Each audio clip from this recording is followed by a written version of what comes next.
Muy buenas noches, muy buenos días o muy buenas tardes según la hora que esté usted viendo este video. Soy Fernando Humberto del Valle Soto.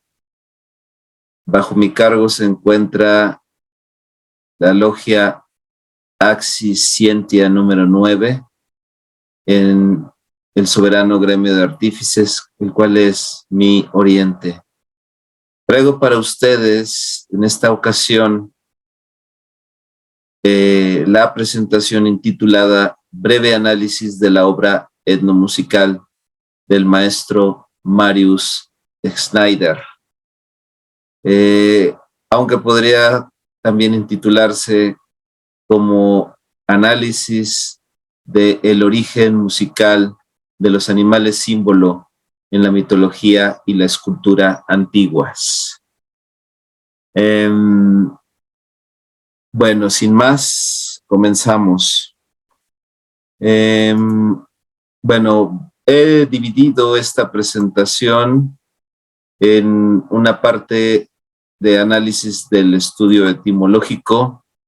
Hablo del maestro Marius Schneider, brevemente, porque es algo inmenso el tema, de qué es la música desde un punto de vista determinado, qué es la etnomusicología, la transcripción de los sonidos que hizo el maestro Marius Schneider y en función de ello la obra que creó, que se puede resumir en un bello mandala musical. En cuanto al estudio etimológico, como sabemos, es muy importante conocer en este sentido el significado verdadero de las palabras, pues si bien es cierto que hay un sentido práctico de las mismas, el sentido vibracional original sigue repercutiendo y sigue vibrando por doquier que es emitida la palabra. Entonces, este estudio etimológico se centra en el título de la obra del maestro Marius Schneider, el origen musical de los animales símbolo en la mitología y escultura antiguas. La palabra origen viene del latín origo, que literalmente es un comienzo, y a su vez está relacionada con oriri, surgir, nacer, levantarse, aparecer, y está, por supuesto, relacionada con el punto cardinal oriente, la dirección por donde sube el sol, al menos desde el punto de vista terrestre, o desde donde nace el día. Entonces es el comienzo, el origen. La palabra música viene de musique y a su vez significa el arte de la musa. También se asocia con una raíz indoeuropea, men, que es pensar. Hablando de musa, que está relacionada con la palabra, esta viene de moisa, que a su vez no todos están de acuerdo, es una raíz dudosa, pero también se le da la probabilidad que provenga de monja o monwa, que es una variante del menos, que a su vez significa alma, espíritu, y a su vez también está relacionada con la raíz que mencionaba previamente, men, que es la raíz de las actividades intelectuales y la memoria. Men, a su vez, también es relacionada, como ya lo mencioné, a la raíz indoeuropea. Algunos están de acuerdo en mencionar que quizás un significado más correcto sería proyectar, ascender, porque de ahí deriva el latinismo mons, momontis, que es un monte y uno tiene que ascender el monte. Esto tiene sentido porque el origen de las musas griegas parece haber sido de las ninfas, que son divinidades de los montes. Hablando de las musas, son 7 en este caso, Calíope, que es la patrona de la poesía épica, Clio, de la historia, Terpsícore de la danza, Erato de la lírica coral, Melpómene de la tragedia, Talía de la comedia y Urania de la astronomía. Y dejamos para el último, pero no menos importante, de hecho muy importante para nuestra discusión, a Polibnia, que es patrona de la pantomima, la retórica, la geometría y la música sacra o música sagrada, y Euterpe, la música que es musa de la música, en especial de la que es emitida con la flauta. Ahí observamos dos representaciones artísticas de estas dos musas. Animal, a su vez, es un latinismo que significa ser dotado de respiración o ser dotado de el soplo de vida o del soplo vital. Literalmente proviene de anima y bueno, pues básicamente es algo que posee esta vida. Me pareció importante en cuanto a la etimología, aunque no es nuestro idioma, lo que para el japonés representa. En el idioma japonés utilizan estos ideogramas o kanjis que se leen como dobutsu y también pues significan animal, pero los ideogramas que se utilizan, en este caso, o los kanjis, por separado significan movimiento y cosa, por lo que literalmente significa cosa que se mueve. Y quizás con una traducción un poco más libre, podríamos decir que son las cosas en movimiento o la creación en movimiento. Hablando de símbolo, algo que es muy importante para la masonería, ya que se reconoce que el ser humano es un ser simbólico. Tenemos a la voz griega simbolon, está compuesta por el prefijo sin, que es con o junto a o de manera conjunta, y balein, que es lanzar o arrojar. O sea que simbolón sería lanzar conjuntamente y reunir. Básicamente el símbolo antes era una especie de contraseña, una especie de forma que tenía las personas de reconocerse a pesar de que pudieran llegar a pasar muchos años.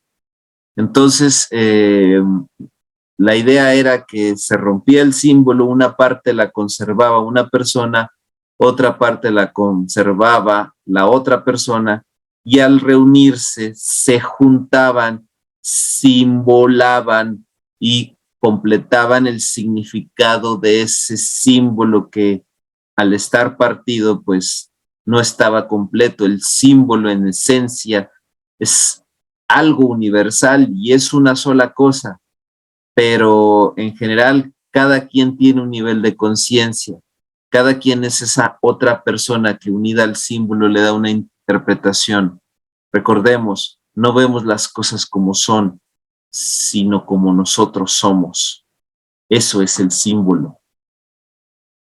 En cuanto a mitología, la raíz griega más importante en este caso es el logos, que es reunir, recoger, decir, hablar, racionar. Y también la palabra moderna logía, que proviene de esto, que es tratado, estudio, es decir, sería el estudio de los mitos. En un sentido más profundo, el logos es la divinidad. Mitos, aunque no tiene una etimología clara, es un relato tradicional que refiere a la actuación memorable o ejemplar de personajes extraordinarios de un tiempo prestigioso y lejano. Frecuentemente son las representaciones solares o astronómicas de los movimientos en épocas muy distantes que ayudaban a relatar ciertas cosas, el ciclo del sol a través de las 12 casas, como lo es el relato de Hércules con sus 12 trabajos. La mitología es algo que a través del símbolo de las acciones de estos héroes, estas epopeyas generadas por estos héroes, pues tratan de ingresar a la psique de quien la escucha o la lee para poder transmitir un mensaje. En cuanto a escultura, proviene de sculptura y pues está formado del verbo sculpere, cincelar, labrar, tallar. Antes estaba circunscrito al mármol, pero hoy está generalizado a cualquier otro tipo de material. Viene de la raíz indoeuropea esquel, cortar. Y bueno, la escultura se sabe que casi nació con la humanidad. Aquí ponemos al león de Holstein, que tiene una datación aproximada de 38,000 años antes de Cristo, siendo la escultura de animal antropomorfo o cualquier otro tipo de animal, en este caso un león, más antigua que se tiene conocida.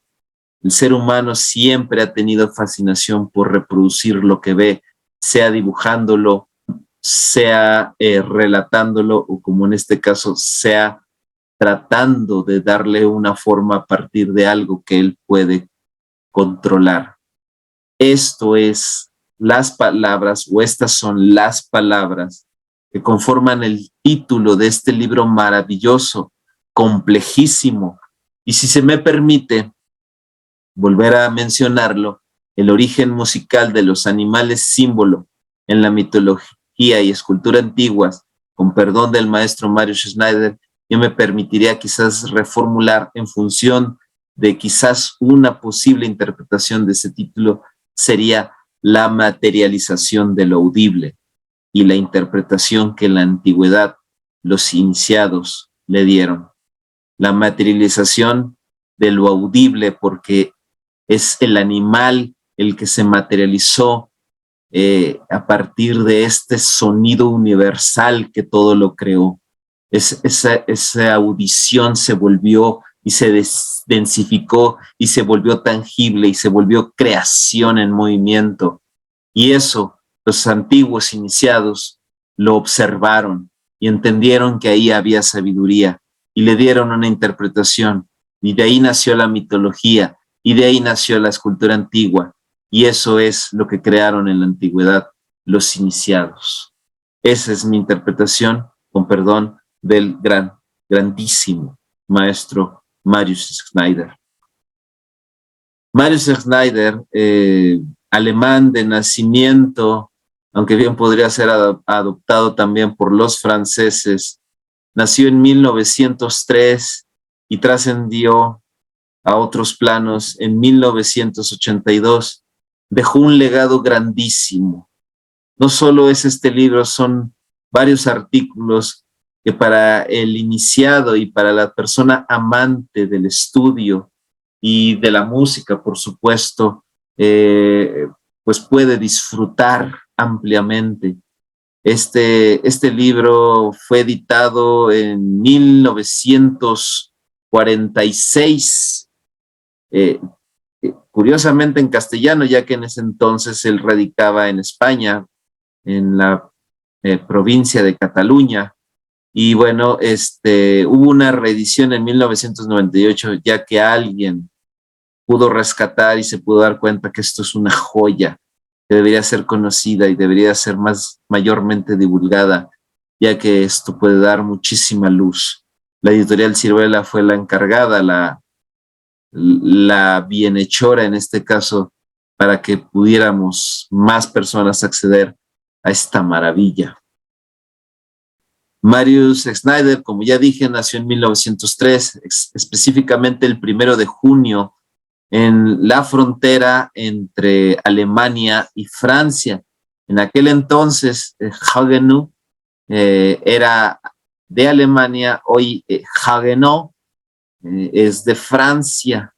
Y bueno, pues aquí muestro más o menos, en efecto, desde una perspectiva en el continente europeo y ya haciendo un acercamiento a la zona limítrofe en la que se encuentra un pequeño pueblo, en este caso en la provincia, bueno, cercana a Estrasburgo, y bueno, pues ahí tuvo de padres a Alphonse Schneider, quien se dedicaba a la hotelería, y a Josephine Schneider, cuyo apellido soltera era Geiger, eh, eh, ama de casa, a eso se dedicaba. Marisa Schneider tuvo una vida holgada, no por ello se lanzó a la pereza, sino como veremos, hizo de su vida una inmensa obra llena de trabajo, dedicación y frutos, por supuesto. Estudió en el Conservatorio de Estrasburgo, como podemos ver, pues una provincia de precisamente Francia. Ahí estudió obviamente música. Luego pasó 3 años, de 1924 a 1927, en la Universidad de París, donde pulió su técnica. Y no solo eso, aprendió cómo transmitir sus conocimientos, a partir de que estuvo con un grandísimo pedagogo como Alfred Cortot, quien además de ser un gran músico, se distinguió principalmente en la técnica de enseñanza de esta arte. Luego estuvo de 1927 a 1930 en la Universidad de Berlín, en donde se pudo titular por la tesis doctoral Ars Nova des Jahrhunderts in Frankreich und Italien en el siglo XIV, es decir, el arte nova de los trovadores en Francia y en Italia. Entonces, pues bueno, esto implicó que ya desde entonces empezaba a tener mucha afinidad por la música antigua de diferentes culturas, y eso lo marcaría de aquí en adelante. Tuvo oportunidad de trabajar con Erich von Horst-Wostel, quien era el director de 1930 a 1939, un poco más, esa es la época en la que él trabajó con él, del Museo Etnográfico en este caso, de Berlín. Ahí, pues él se dedicó al fono, bueno, a resguardar, clasificar en el Phonogramarchiv del Museo de Etnología, es decir, el archivo fonográfico del Museo de Etnología. Ahí tuvo acceso a infinidad de archivos, muchos de ellos los cuales todavía no han salido a la luz o no han salido al sonido, como se quiera decir, no han sido, son inéditos. Y él tuvo acceso a muchos de ellos, pues los clasificó, los restauró, vaya, tuvo un estudio concienzudo. No solo hizo eso, él mismo recabó algunos de esos sonidos. Él, mientras estuvo trabajando en estos 9 años en este museo de etnología, viajó a la Guinea Ecuatorial, a la isla de Java, también al Amazonas. Hizo múltiples viajes, por supuesto, conoció el sur de África también. Entonces, él no solo lo resguardó, sino lo acrecentó y tuvo acceso a sonidos que, pues, podríamos decir que él fue un privilegiado de haberlos podido escuchar en vivo, ya que estos sonidos después él podría descifrar más adelante la inmensa sabiduría que estos resguardaban. Tuvo problemas por una segunda tesis doctoral, Geschichte der Mehrmixigkeit, disculparán mi torpe alemán. Básicamente estos eran un estudio de cantos gregorianos que pues en su momento fueron vetados por el Tercer Reich, no fueron aceptados, aunque en Berlín se pudo titular, sí se pudo publicar esto en la Universidad de Cologne en 1955, y en 1940 fue reclutado por la eh, oficina alemana extranjera o de la misión extranjera, pues para hacer propaganda, en este caso durante la Segunda Guerra de 1940 a 1943.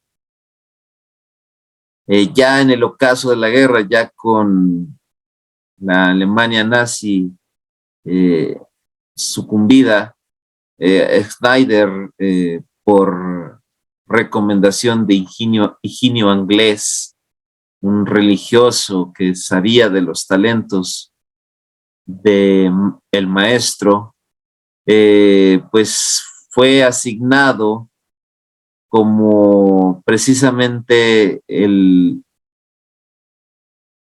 director del Departamento de Etnología y de Musicología de Barcelona, España. Él en esas funciones trabajó en un proyecto que consistió en hacer una clasificación y una recopilación de todas las canciones folclóricas de España, además de sus bailes, pudiendo recabar hasta 10,000 documentos. Luego de esta bella tarea, durante la cual pudo publicar este libro, que además de todo lo que ya hemos mencionado, tuvo su colofón en que mientras él viajaba en España, se dio cuenta que los capiteles de las iglesias tenían unas notas musicales escondidas. En 1944, visitando el monasterio de Santa María en Ripoll, vio estos animales esculpidos, estas esculturas que para él fueron música, notas musicales que se encargaría de descifrar y que le darían el punto final a una bellísima obra que estamos comentando aquí, su libro magno, su obra magna. Este es el maestro Marius Schneider, que en 1951 regresó a vivir a Alemania para casarse en 1955 con Birgit Siller y después incorporándose a la Universidad de Colón, o Colonia en español, dirigiendo el Departamento de Etnología Musical, y bueno, pues ahí estuvo desde 1966 hasta que se jubiló en 1968. Ahora hablaremos de lo que es la música, si es que se puede hablar en una breve charla de ella. La música, pues, es algo inmenso, algo sagrado, algo que siempre ha conmovido al ser humano cuando se hace con las justas proporciones.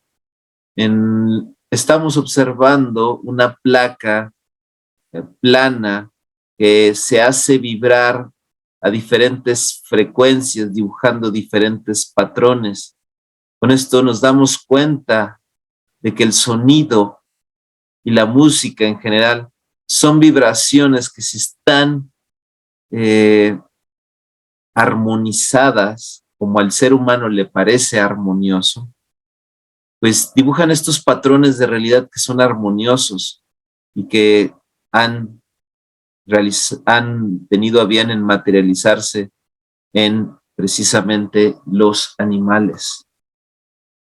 El sonido consiste de vibraciones que viajan a través de un determinado medio. Nosotros estamos más acostumbrados que este medio sea el aire, aunque también viajan a través de los líquidos o de otros gases. El sonido es un tipo de onda, y cuando la onda se define pues a su vez como un movimiento, y es un movimiento de energía. Esta onda se mueve distorsionando a ese medio a través del cual se mueve. y así es como se propaga. Nosotros escuchamos porque el aire, deformado por el movimiento de este sonido, pues mueve a su vez a nuestro tímpano, nuestro yunque, nuestro estribo, nuestro martillo, y estos a su vez activan a los nervios auditivos y después, por supuesto, le damos una interpretación. A veces se dice que el sordo no oye, pero bien que compone, lo decían por otro gran maestro musical. Entonces, eso es en esencia el sonido, se propaga por sí mismo. Son compresiones que se generan, ondas de compresión que se van propagando y se alinean a través de un determinado movimiento. Bajo ciertas condiciones ambientales, digamos una atmósfera de presión 25 grados centígrados o Celsius, la velocidad del sonido es de 340 metros por segundo, o lo que sería igual a 1224 kilómetros por hora. El sonido se puede describir, como ya lo mencioné, por una onda, y una onda, pues, bueno, nosotros no escuchamos solo sonidos, escuchamos sonidos superpuestos, pero básicamente ese sonido tiene un comportamiento que se puede ser explicado en función del tiempo, cómo se desplaza ese tiempo, más bien cómo es el desplazamiento en función de ese tiempo, y se pueden encontrar patrones repetitivos dentro del mismo, en donde se identifican dónde comienza y dónde termina una sección que se repite determinado número de veces en un sonido que tiene estas frecuencias. A eso se le llama periodo. Entonces, es posible describir a esta combinación de sonidos que generan algo que escuchamos como la superposición de ondas que tienen, pues obviamente, su descripción. Aquí en la lámina observamos cómo se superpone una señal de desplazamiento D1 con una de D2, y lo que terminamos escuchando es la sumatoria de esas dos señales. Entonces se puede describir como la suma de sonidos, algo que estamos escuchando. Y cada uno de esos sonidos se puede describir como una función sinusoidal.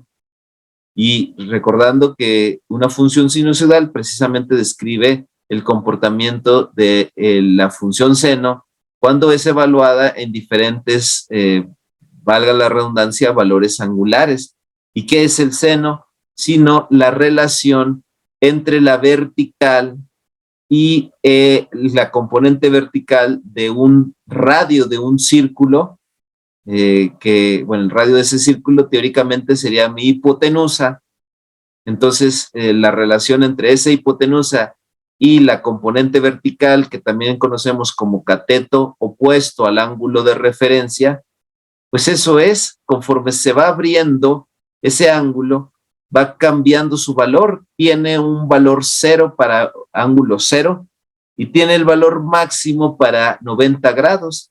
Y conforme va pasando a través de sus diferentes valores múltiplos, todos ellos de pi sobre 2, pues va oscilando y va generando esta frecuencia. Por cierto, si nos metemos a la etimología de hipotenusa, está conformada por dos raíces: hipo, que es debajo, y teino, que es tirante.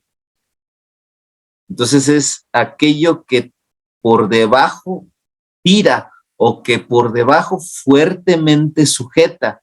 Y este vocablo pues era utilizado para los cordeles que unían los landmarks de ciertos territorios, que unían a los lados menores, que eran estos catetos. Y bueno, pues de ahí tenemos esta figura sagrada, este triángulo rectángulo, en donde el más sagrado de todos es el triángulo isiaco, que cumple la triada, en este caso, de 3, 4 y 5. Y como ya lo dije, un determinado sonido que aparentemente no tiene una forma limpia puede ser descrito por la superposición de ondas, en donde estos dígitos son la amplitud, es decir, qué tanto va hacia arriba o hacia abajo nuestra onda, en este caso, este otro múltiplo dentro del argumento del seno tiene que ver con qué tanto se estira el periodo, y el otro valor, el 23, el 100, el 240 y el 50, tienen que ver con la fase, es decir, en dónde comienza cada uno de estos valores. Pero a final de cuentas, es esta superposición matemática de estas ondas sinusoidales las que generan los ruidos o las armonías o las arias que nosotros escuchamos. Matemáticamente hablando, además de todo esto, la música tiene proporciones, literalmente tiene frecuencias. ¿Y qué es la frecuencia? El número de veces que se repite en un determinado periodo de tiempo. Nosotros utilizamos los hertz o segundos a la -1 como unidades para medir a esa frecuencia. Entonces, el oído humano identifica proporciones de sonidos como idénticas, a pesar de que estas proporciones pudieran tener mayor o menor nota. Se consideran iguales proporciones entre 200 y 300 Hz, como lo es la misma proporción de 240 y 360 Hz, porque la relación es de 2 a 3 en ambos casos. Obviamente, 240 y 360 Hz se generarán notas más altas, pero a final de cuentas esto cumple con un criterio llamado las funciones o escalas logarítmicas. Son aquellas que básicamente el producto de los argumentos calculado, el logaritmo del producto de esos argumentos es igual a la suma de los logaritmos de cada uno de esos argumentos por separado. La música tiene esa propiedad en función de que se guarda esta proporción independientemente de los valores que tengan uno y otro, porque el múltiplo de 2 a 3 prevalece. El ser humano, a partir de un regalo de la divinidad o de los dioses, pues se identifica la música de cierta manera, y para ello hay que entender dos tipos de intervalos. Dos notas cuyas frecuencias difieren en una potencia de 2, como ya lo mencioné, se perciben psicológicamente como una de calidad similar. O sea, 250 Hz y 500 Hz se perciben igual. Por supuesto que más aguda una que otra, pero la proporción es de 2, y a eso se le conoce como la octava. Cuando tú duplicas la frecuencia en los tonos, tú estás cruzando una octava completa, y dentro de esa octava precisamente se mueven las notas musicales que tienen proporciones, que tienen relaciones entre sus intervalos. Y estas proporciones son fracciones. Necesariamente tienen que ser diferentes de la potencia de 2, porque estas proporciones que aquí yo muestro son las que el cerebro humano interpreta como armoniosas cuando se tocan una detrás de la otra. Dos notas separadas por el intervalo no van a sonar similares, una de 3 medios con respecto de una 4 tercios, 5 cuartos, etcétera, van a sonar como notas diferentes, notas separadas. Entonces, no suenan similares, igual que las notas separadas por la octava sí van a sonar similares, pero el intervalo entre ellas va a sonar agradable, armonioso.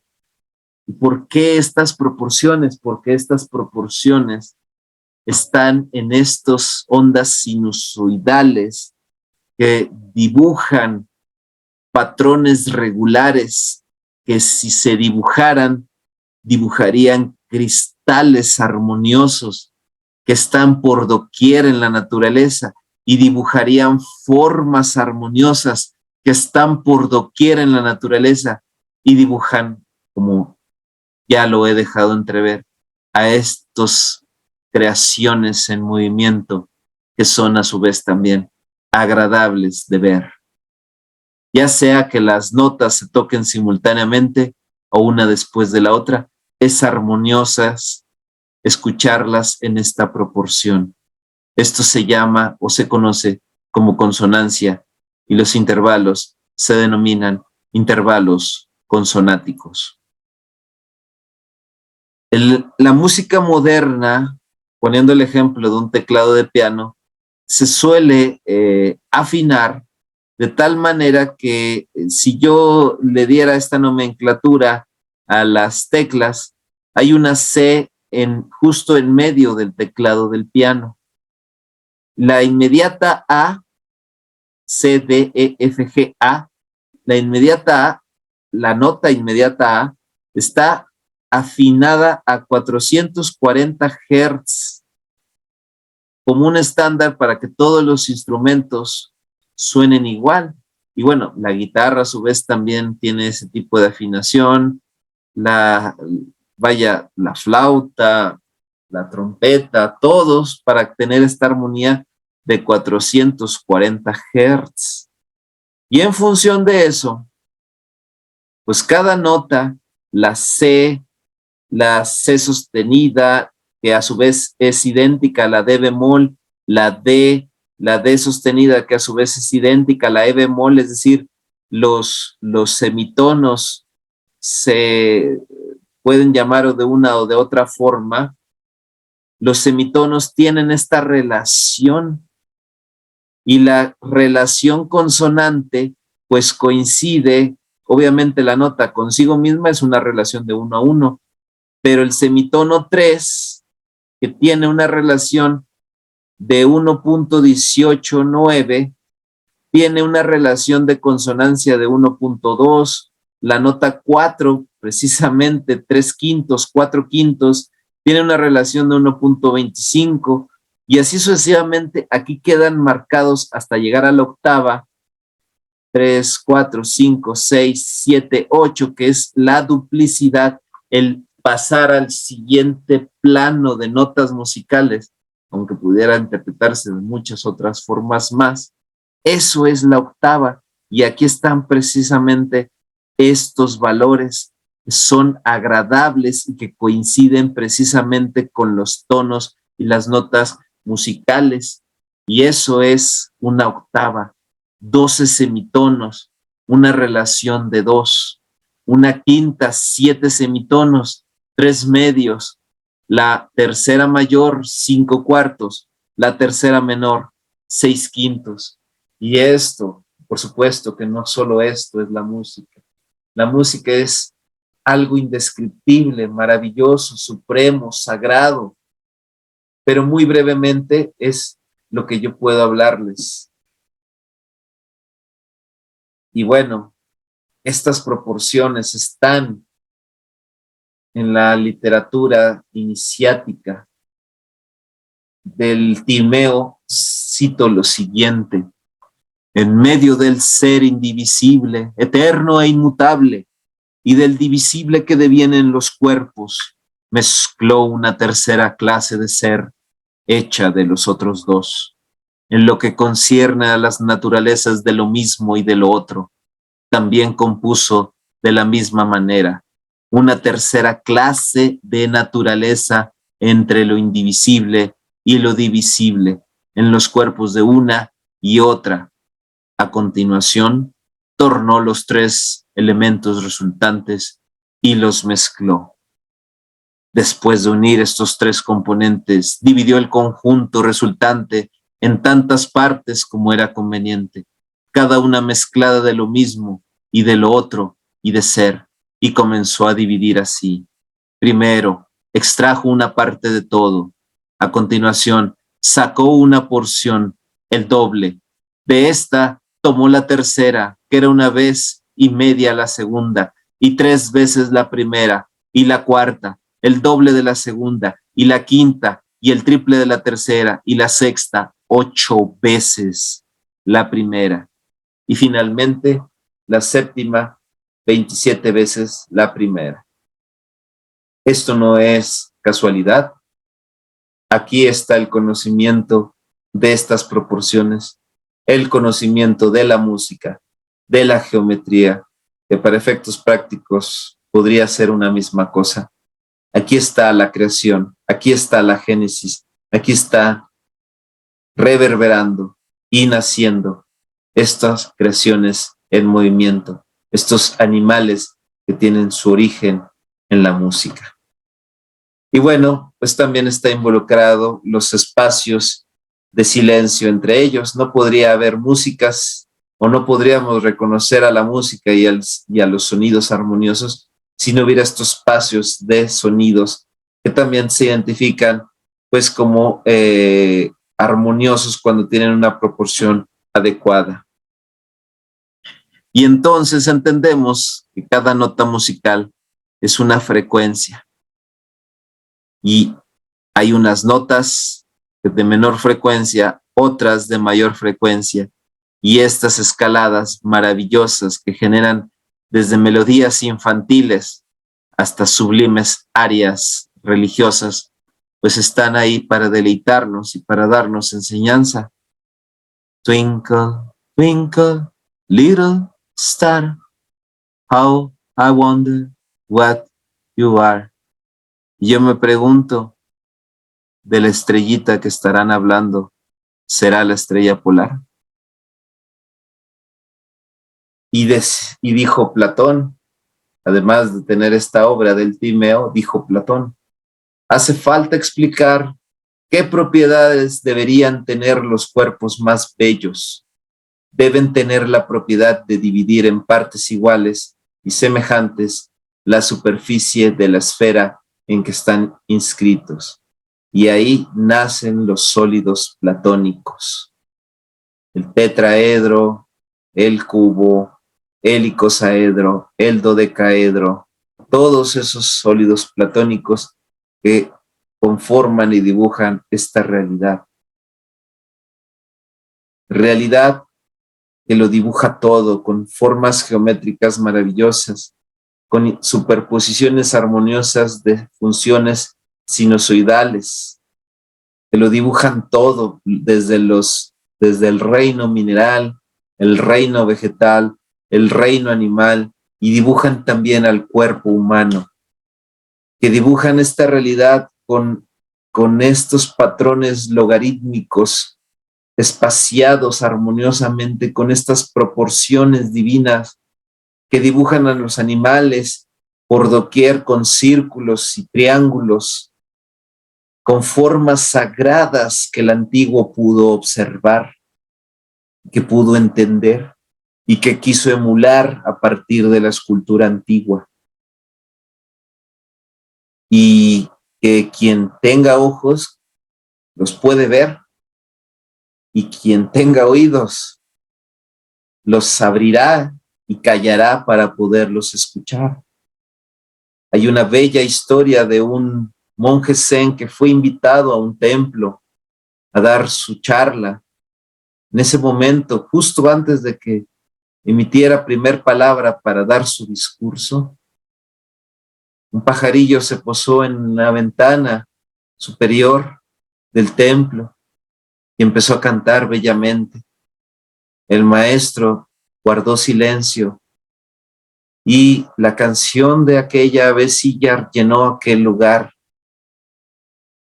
Una vez que la avecilla terminó, se retiró y el monje lo único que dijo después de aquello fue: este ha sido mi discurso. Porque el monje y los iniciados se dan cuenta que hay sabiduría, que los animales son esta sabiduría sagrada que todo lo creó, esta fuerza impulsora de la creación, aún que sigue vibrando en el universo, listo para que aquel que se alinea a esa energía pueda utilizarla. Se dieron cuenta de esa maravillosa sabiduría y se dieron cuenta que había que respetarla, emularla y comprenderla. Se dieron cuenta que aunque la ciencia moderna puede explicar que las aves migratorias seguían con el campo electromagnético de la Tierra por precisamente el mineral magnetita que se encuentra en los cráneos de estas aves migratorias, no es suficiente, no es suficiente para poderlo explicar, porque no es suficiente explicar que las aves migratorias puedan tener estos patrones de viaje, viajan más que el ser humano promedio y son apenas de unos cuantos centímetros. Se dieron cuenta que las abejas tienen su sabiduría y su comunicación con estas zonas sinusoidales que comunican, que hablan por sí mismas, que quizás para el profano sea simplemente la ubicación de algún lugar donde haya muchas flores, pero también es una evocación de aquella sabiduría que las hace existir, que les hace reproducir esa misma sabiduría en esos panales. Se dieron cuenta que esta comunicación sagrada con un solo objetivo entre estos seres no es trivialidad.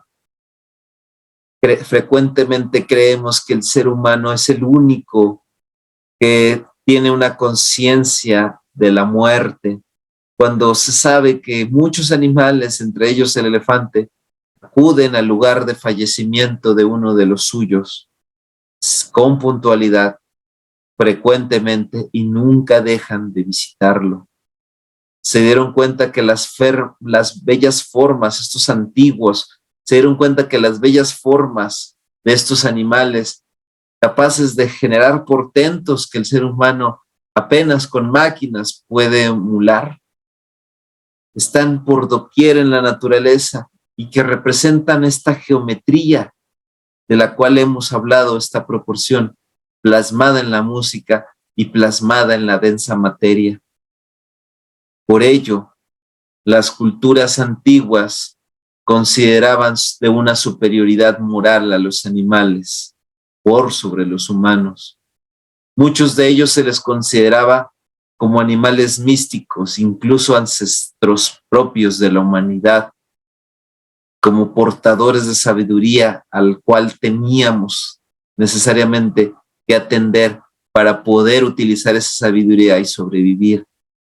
Estos animales también eran considerados encarnaciones de los antepasados humanos o de dioses protectores con un propio lenguaje velado para el hombre moderno, con tecnología nuclear, capaz de destruirse a sí mismo, pero de no poder crearse a sí mismo. El animal es vibración. Igual que la araña necesita sentir la vibración de su presa para percibirla, igual que la garza nocturna necesita el movimiento de una danza de reconocimiento para no ser atacado por los integrantes de su nido, igual todos los animales con más sutiles o menos sutiles movimientos se reconocen por vibración. Y el hombre antiguo se dio cuenta que cada vibración de cada animal, cada intención tenía su tiempo del día, tenía su punto cardinal, pero de eso hablaremos más adelante. Hablando de la etnomusicología, ciencia sin la cual no sería posible entender esta obra.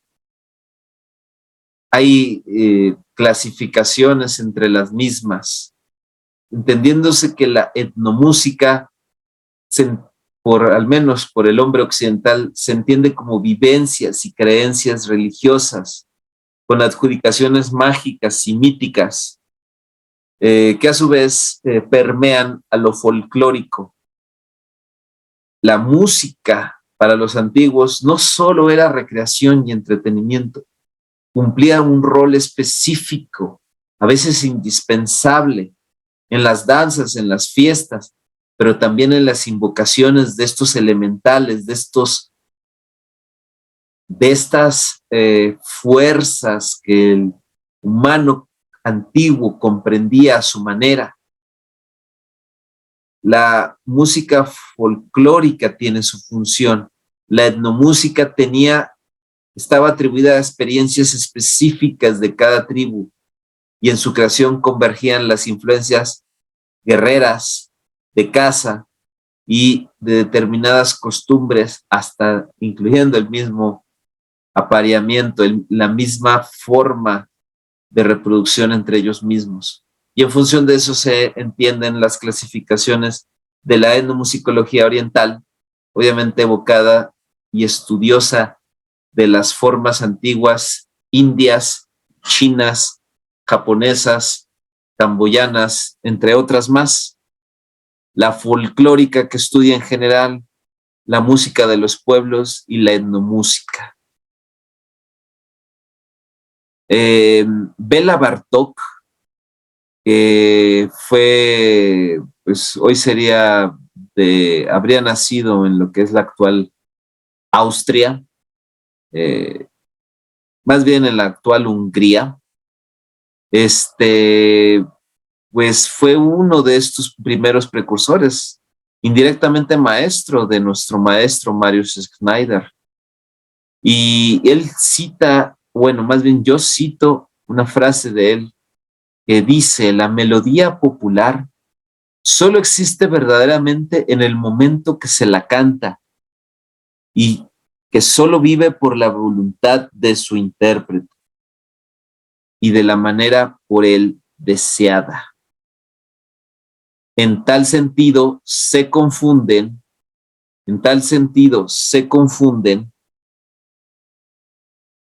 creación e interpretación.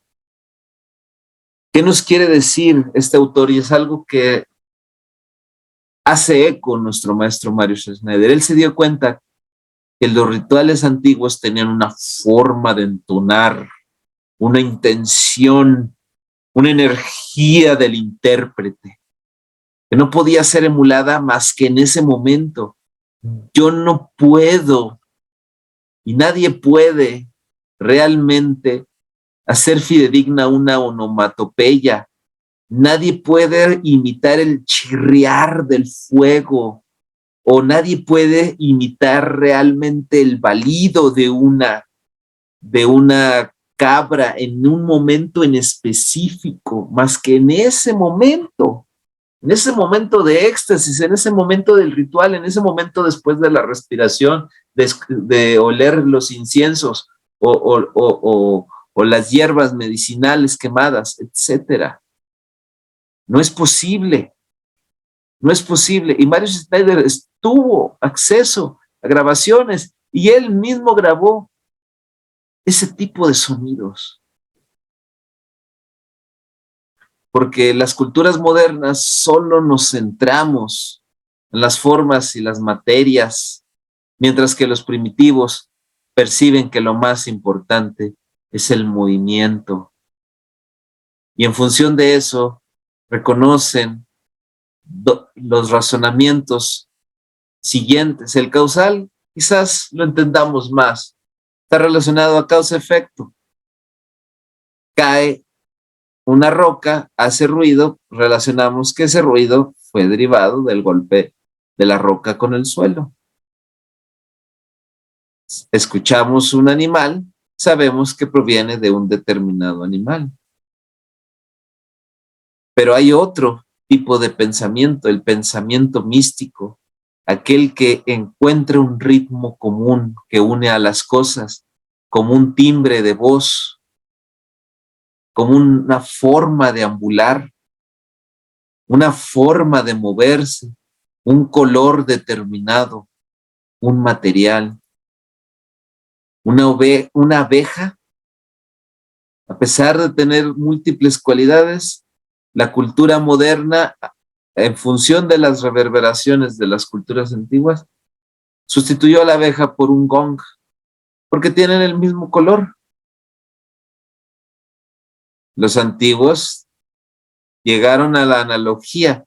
Si después de los estruendos ocasionados por los truenos llueve, pues yo voy a hacer que truene para que llueva. Y para eso tienen la zumbadera o la tronadera, es esta ojiva que hacían girar y que hacía este sonido parecido al trueno en sus ceremonias para invocar a la lluvia o al elemental de la lluvia. Y como ya lo había dicho, observando a los animales, observando su forma de moverse, los emparentaron con un ritmo común, a los grandes leones, a las panteras, con la fuerza, con la valentía, con lo majestuoso, al águila con el mediodía y al reptil, por ejemplo, al cocodrilo con el agua, con la fecundidad y con las tinieblas. Y por supuesto que dependiendo de la geografía, cada cultura tendría su animal diferente, pero los paralelismos sobreviven. Para la cultura india está el tigre, la oca, el pavo real, y en función de ello se debe de cantar, según estas tradiciones, con voz de pecho por las mañanas, como el tigre cuando ruge, a mediodía con la garganta, como lo hace la oca, y por la noche con voz de cabeza, como lo hace el pavo real. Y identificando todas estas cosas, el arco o los instrumentos, en este ejemplo el arco, se relaciona con el fuego, con la tierra y con el aire, porque constituye o está formado de estos instrumentos para hacerlo acorde al aire, bueno, que en esencia todos los instrumentos tienen esta íntima relación con el aire, porque su sonido se propaga a través de él. Le agregan plumas para tener este elemento junto. La concha marina está relacionada con el agua y por eso está relacionada con los ritos de fecundidad. Los tambores, a su vez, están relacionados con la tierra y un grupo de tambores formados precisamente de piel de vaca son llamados rebaño. Y el tambor y la flauta juntas son el femenino y el masculino, precisamente utilizados en ceremonias matrimoniales. Y aquellas cualidades que el ser humano no podía representar, esas fronteras entre elementos, esas fronteras entre cualidades, es lo que hizo que nacieran los animales mitológicos, los animales fantásticos como el dragón, el fénix y otros más. Y en función de eso, Marius Schneider, con todo este acervo de la etnomusicología, a través de todos estos viajes, pues hizo la transcripción de estos sonidos. ¿Cómo lo logró? Pues acudió a libros sagrados, principalmente de la tradición brahmánica, donde están varias canciones, donde ellos anteriormente utilizaban una forma de dividir a la música, en donde dividían a la octava en 22 partes, cada una de estas partes llamadas shrutis. Entonces, cuando ya nacen este tipo de culturas, ya no intentan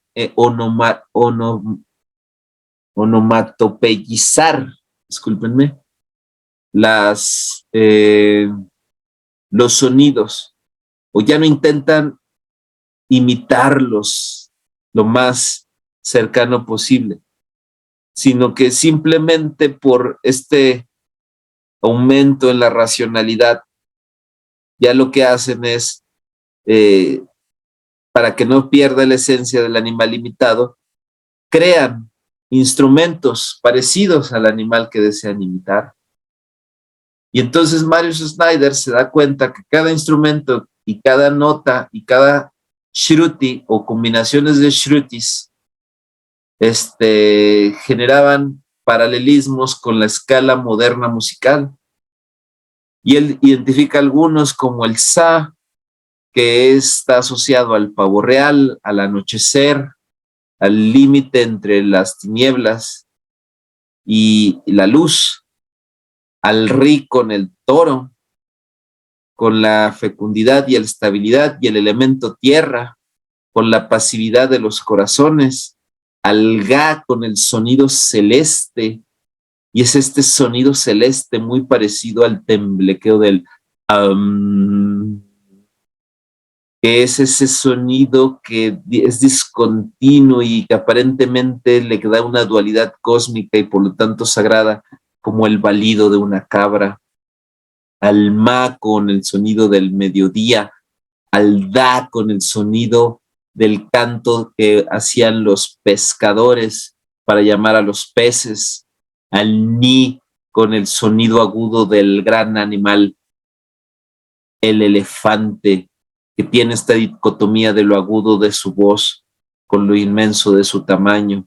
Y con ello logra hacer esta transcripción y a cada combinación de shrutis los asocia a las, precisamente a estas notas musicales modernas. Y además, pues de estas tradiciones místicas, pues también estas reverberaciones que yo superficialmente he mencionado, ya que sería larguísimo de profundizar, pues asocia también a los órganos de esas notas. Así la nota fa está asociada a la mañana, al pecho, a la nota ga, a la nariz, al tigre, a la cobra, siendo claridad. Y así sucesivamente cada nota está involucrada. Entonces, esto sirve para entender qué son los toros, los pavos reales, las águilas, los leones, en esos capiteles que él vio, en estos templos sagrados a lo largo de su andar en aquella España de los años 40. Y empezó a darse cuenta que esto está por doquier, con su inmenso conocimiento esotérico de todas las tradiciones iraníes, sumerias, bíblicas, hinduistas, chinas. Se dio cuenta que esto tenía paralelismo con el Evangelio, con Ezequiel. Dice San Gregorio que Cristo fue hombre por su nacimiento, buey por el sacrificio de su vida, por el trabajo de su vida, león por su resurrección y águila por su ascensión. Y todo esto tiene paralelismo con las tradiciones brahmánicas y orientales. Y comenzó a juntar estas piezas del rompecabezas, comenzó a unir estos puntos para poder entender más y por fin darle un sonido a esa partitura hecha de piedra en el templo convento de Santa María en Ripoll, para por fin entender qué quiso tocar el maestro que construyó o los maestros que construyeron aquel lugar.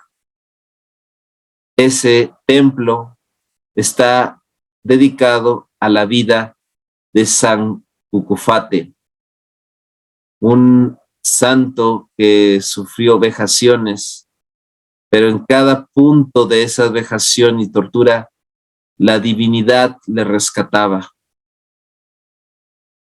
liberándolo de sus verdugos. Y eso es precisamente lo que se puede escuchar en estas notas que tuvieron a bien a ser descifradas por el maestro, y que hay un video en YouTube que por obvias razones no voy a poner para que ustedes lo escuchen aparte, en Vestigios, música barroca y contemporánea para flauta travesera barroca. Agreguen el nombre de Marius Schneider y también agreguen San Cucufate, y seguramente encontrarán un video con esta portada en donde escucharán unas notas con clavicordios, con violines propios de la Edad Media, en donde escucharán cómo a la tranquilidad le sucede notas que aparentan tormento, y después una liberación, y después tormento y liberación. Tan, tan, tan, tararán. Los dejo a los que amablemente ven este video para que lo juzguen y no crean lo que yo les digo, sino que lo constaten.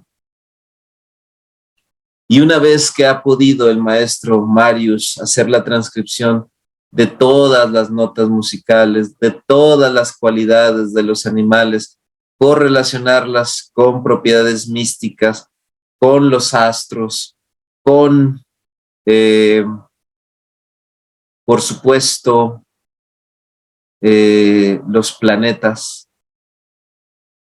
No al azar, en su libro es profundo y generosamente extenso en las consideraciones que tomó, y creo que nadie podría rebatirlas o debatirlas.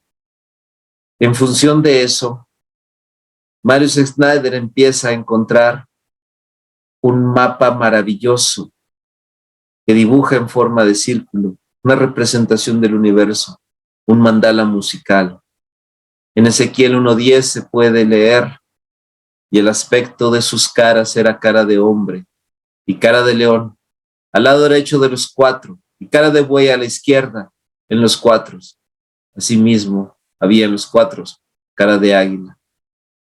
Y con eso encontró los puntos cardinales, y con las tradiciones antiguas, los elementales, y con las notas musicales chinas antiguas, y con las notas musicales de los shrutis brahmánicos, empezó a dibujar desde su conocimiento y con la asociación de cada color y cada elemento que está adjudicado a un punto cardinal determinado. Empezó a darse cuenta que el sonido, conforme se va materializando, nace de un circunpunto, en donde en el centro está el aire, el elemento más sutil. Y conforme se va alejando, hay diferentes formas: el fuego, el agua, la tierra. Y además, como ya lo dije, cada uno de estos elementos tiende a desplazarse de forma preferente a uno de sus puntos cardinales. Y a cada uno de los instrumentos antiguos y de los planetas le corresponde un punto cardinal en función de las tradiciones de las escuelas de misterios antiguas. Y con toda esa información, el maestro nos maravilla con esto: el mandala musical. Infinita información dibujada sobre ella, sobre esta figura sagrada que para el iniciado, para aquel que tiene el grado de conciencia suficiente, es una fuente inagotable de sabiduría. En él están plasmados los 4 elementos: el fuego Fa, el aire Sol, la tierra La, el agua, sí, los 4 colores, rojo, amarillo, verde, azul, los 4 astros, Sol, Júpiter, Venus, Luna, los 4 grupos de animales, toro, león, tigre, abeja, mosca, oca, el ruiseñor, el pez. Ahí están estos planetas sagrados, estos animales sagrados, todos ellos. A estos animales también les corresponde la serpiente roja, la serpiente amarilla y voladora, que es el sol, la verde, que es la nota la azul, que es la nota si. Esos 4 sonidos fa, sol, la, si, o elementos fundamentales, forman el intervalo que va desde fa a si, llamado por los músicos el tritono. Está el horario místico de las 0 a las 24 horas, la regla. Se marca en el círculo de quintas y al lado interior de las 24 casillas están las casas lunares. Ahí están los instrumentos. Yo pongo solo algunos, hay muchos más. Algunos para el ojo inexperto pudieran estar repetidos, pero es el material del que está hecho lo que le da la cualidad. El fuego es vida activa, heroica, erótica, representada en cabellos, piedras, instrumentos de cuerda. El aire es vida espiritual, representado en plumas, metal, instrumentos metálicos. La tierra es vida, vida vegetativa, representada en piel y madera, en instrumentos de madera y con piel. El agua es vida, la vida ascética, representada en escamas, cañas, conchas y flautas.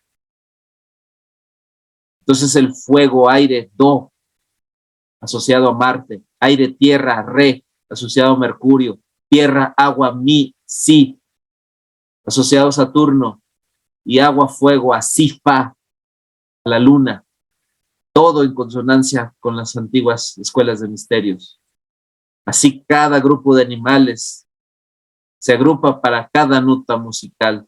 El do para los animales de montaña, el caballo, el toro alado, el asno rojo, el elefante, el águila, el fénix, la paloma. La frontera entre el aire y tierra, ahí nace nuestro animal místico, el dragón verde y el pavo real, simbolizados por el laúd, que ya veíamos con forma precisamente de pavo real. La trompeta de barro, los instrumentos de viento, hechos a base de barro, es el elemento tierra, que generan un sonido en el aire, ocasionado por el aire. Ahí está esa frontera. Entonces así es como se logra representar estas fronteras. Tan importantes son los elementos como las fronteras en estos elementos. La frontera entre tierra y agua están las cañas, las flautas de pan, la zona mi, si, tierra, agua, donde crece el bambú. Por eso hay flautas de bambú. Un tambor en forma de copa, la copa femenina que representa el elemento agua, y otro instrumento hecho de precisamente elemento tierra y elemento agua, el sistro, que es esta forma de pandero, que es lo que nos hace llamar a los peces, o los antiguos con ello llamaban a los peces. En la frontera, agua, fuego, si, fa, al igual que la tierra, aire, se toca en el mundo celeste y el mundo terrestre. Por eso tenemos un tambor en forma de tiempo, temporal totalmente, indicándonos lo breve de la vida, pero a la vez lo infinito puede ser esta. Y en función de esto, Marius Schneider entiende por qué ciertos instrumentos y ciertos tonos son tocados en ciertas ceremonias.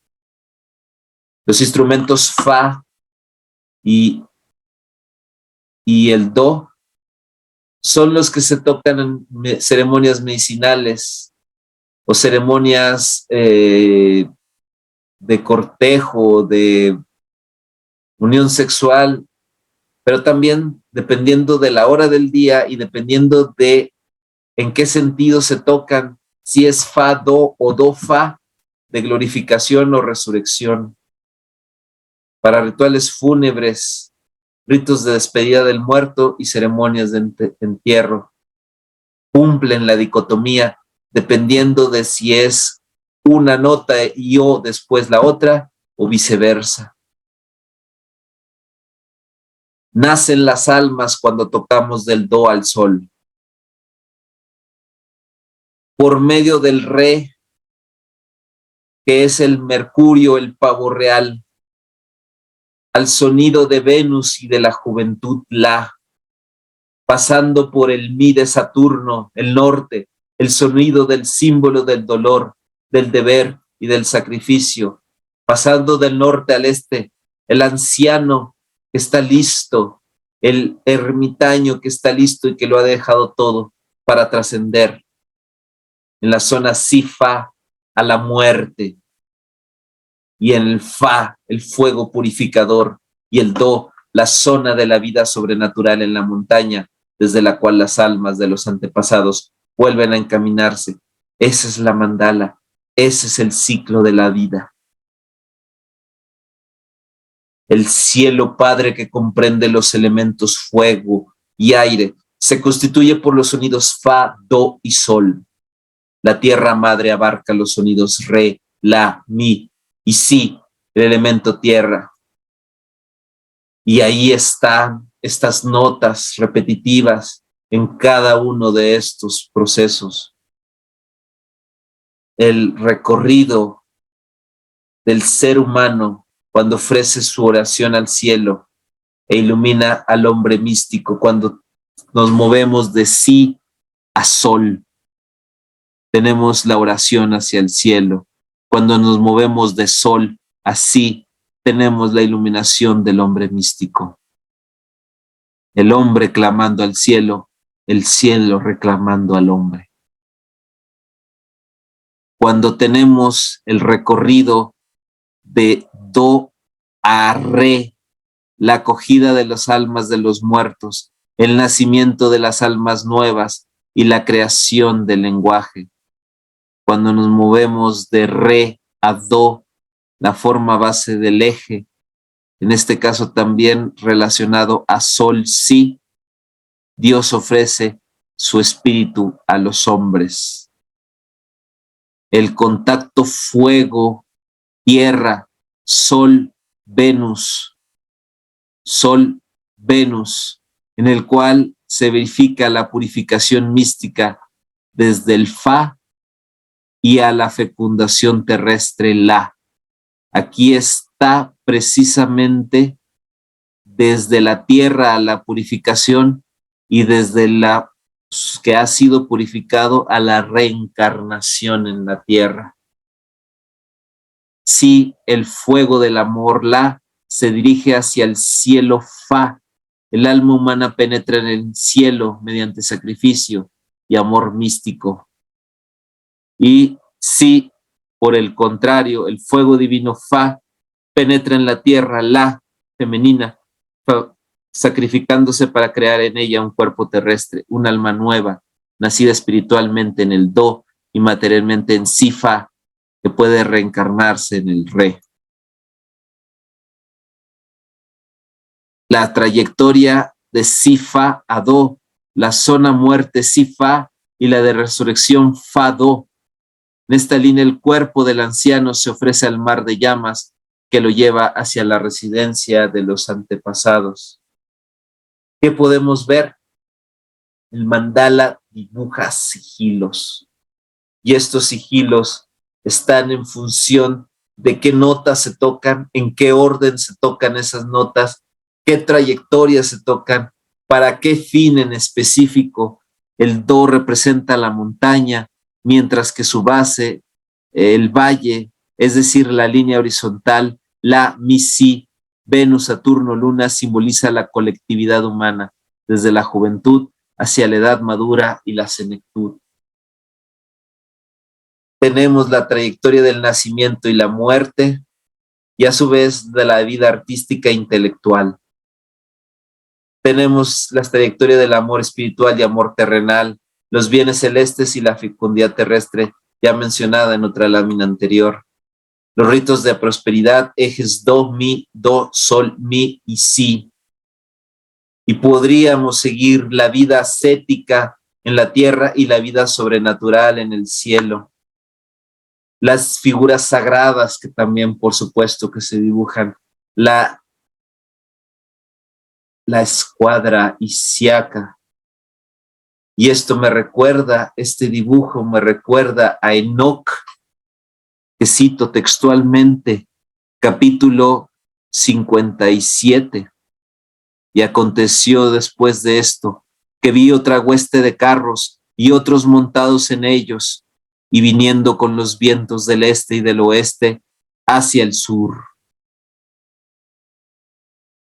Y se escuchó el ruido de sus carros, y cuando tuvo lugar este tumulto, los santos del cielo lo notaron, y los pilares de la tierra se movieron en su lugar, y su sonido se escuchó desde un extremo del cielo hasta el otro, en un día, y todos se postraron y adorarán al Señor en los espíritus. Vientos del este y del oeste hacia el sur. Vientos del este y del oeste hacia el sur. Quizás solo sea coincidencia. En la tradición antigua, en las uniones de la zona fuego y agua, tiene precisamente a los animales que los reconoce como dicotomías, como animales negros o como animales rojos. Negros para la tierra, rojos para el cielo. Y a través de una Veshika Piscis, o también llamada mandorla, esta especie de portal pueden cambiar precisamente su cualidad. Este portal está representado en la iconografía religiosa y que está representado en nuestro mandala y que precisamente tiene ese significado en el cambio de significado que tiene las notas tocadas en uno o en otro sentido. Cuando nos movemos a través del fa, do, sol, re, la, si, fa, podemos dibujar esta cruz, la eterna construcción y reconstrucción del sacrificio que se repite sin cesar en el universo. Cuando nos movemos a través de este dibujo que precisamente une a estas notas en nuestra mandorla, en nuestra mandala musical. Esto también está tocado de cierta manera que representa los cuerpos de los muertos. Y estos cuerpos tienen forma de reloj de arena, en donde según una tradición indígena americana, los muertos cantan en la región de los fantasmas, si, fa, do, con las piernas entrecruzadas. Por eso, en estos trabajos se tiene un tambor en forma de reloj de arena, muy parecido a ese reloj que porta Shiva. Y estas concatenaciones y estas vibraciones del si, fa, do tienen sus reverberaciones en las sonajas ancestrales, tribales, místicas, sagradas. Y si dibujamos los sigilos siguiendo las notas musicales de nuestro mandala, podemos llegar a figuras sagradas que están en muchas latitudes diferentes, pero que comparten en sí mismos el mismo significado. Se dibuja un caparazón de tortuga cuyo centro lleva una trompa de elefante. ¿Será eso? ¿Será un elefante dentro de una tortuga? ¿Será alguna especie de traje místico, el traje de una divinidad? ¿Será un elefante dentro de un barco o será algo dentro de una forma no reconocida de transporte que nos lleva a un umbral interdimensional, pero que los antiguos reconocían como una vida-muerte?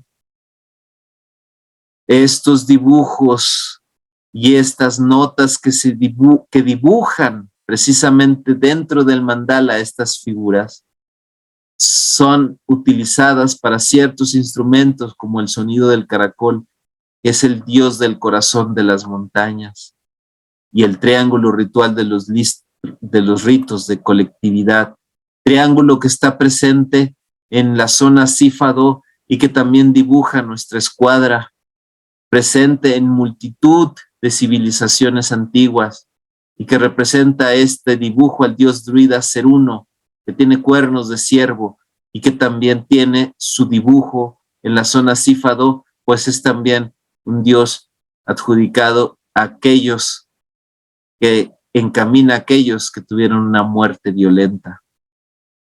Y estos mismos dibujos dentro del mandala dibujan y materializan cosas que los antiguos quisieron emular, como peines medicinales, como figuras de Shiva, como figuras ornamentales. Esto encontrado en una isla griega, en donde están representados precisamente, según este ritual, estas cosas, estas mismas cualidades. Si nos movemos a través de esto, se dibuja precisamente la esvástica, o en otro sentido, la saubástica, que tiene principalmente un contenido altamente esotérico. Se dibujan estos astrolabios que los antiguos utilizaban para hacer sus mediciones geométrico-astronómicas, en donde haciendo girar a las manecillas según la latitud en la que se encontraban, podían hacer la medición con respecto al horizonte del ángulo de inclinación que se tenía que girar la cabeza para poder ubicar un determinado astro.